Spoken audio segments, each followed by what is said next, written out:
Hi everyone! Today we are tackling one of the biggest challenges for Japanese learners, the Desu-Masu forms. But let's not make it a boring grammar lesson. Let's learn through the lens of a fan favorite from Freiren, Beyond Journey's End, the one and only Heiter.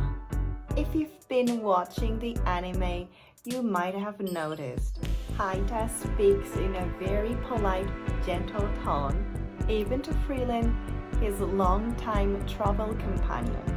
Usually, close friends don't speak this formally, but Heiter does it for a reason. It reflects his calm nature, his wisdom as a priest, and his deep respect for others. By looking at how Heiter speaks, we can uncover the secret rules of the polite Japanese form.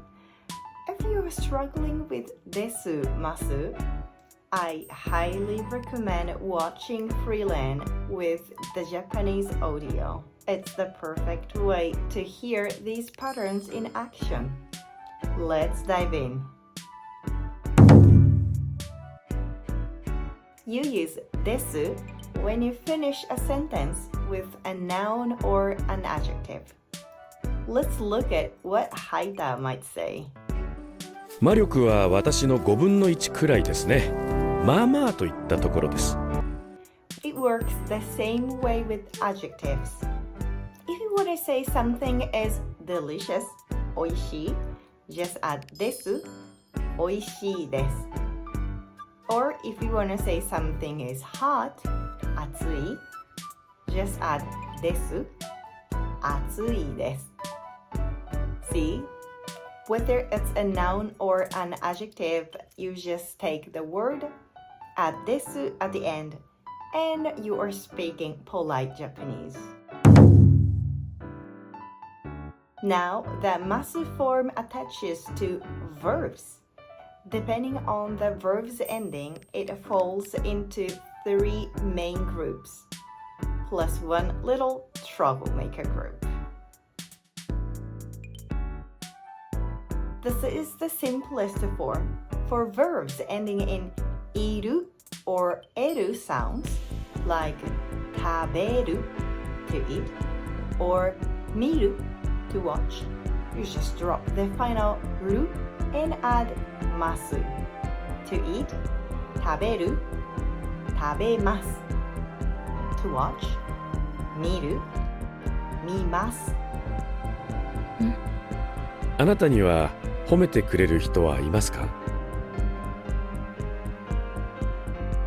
Next are verbs ending in ru, but with an a, u, or o sound right before it.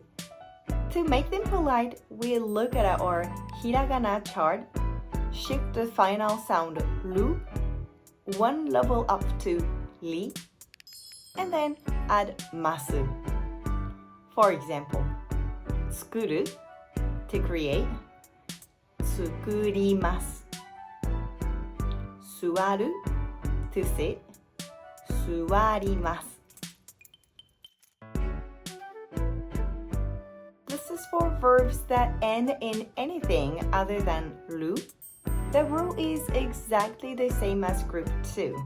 Just look at the hiragana chart, move the final sound up one level, and add masu. 書く to write, 書きます。飲む to drink, 飲みます。行く to go, 行きます。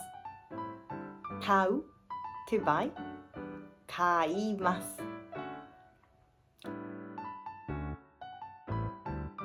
Finally, a hands up.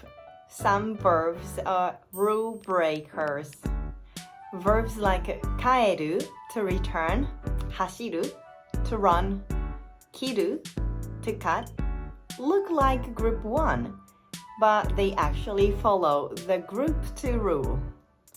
帰る 帰ります。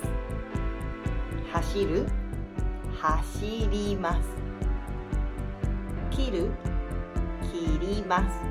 These are common words, so whenever you come across them, just think of them as the mischievous ones and memorize them as you go. Wait, before we wrap up, there are 2 super exceptions you just have to watch out for. They don't play by the rules. They do their own thing. First, we have kuru, to come. You might think, hey, it ends in ru with a u sound, so it should follow pattern 3, right? But no, it doesn't become kurimasu. It becomes kimasu. And then there's suru, to do. Again, no rules here. It just changes to shimasu. I'm currently learning Korean, and believe me, I look things up and forget them all the time. But it's part of the process. You'll naturally get the hang of it. So don't stress. If there's any Japanese phrase you're curious about, or a line Heiter said that you'd like to understand, let me know in the comments. Let's keep enjoying our Japanese studies together. See you in the next video. またね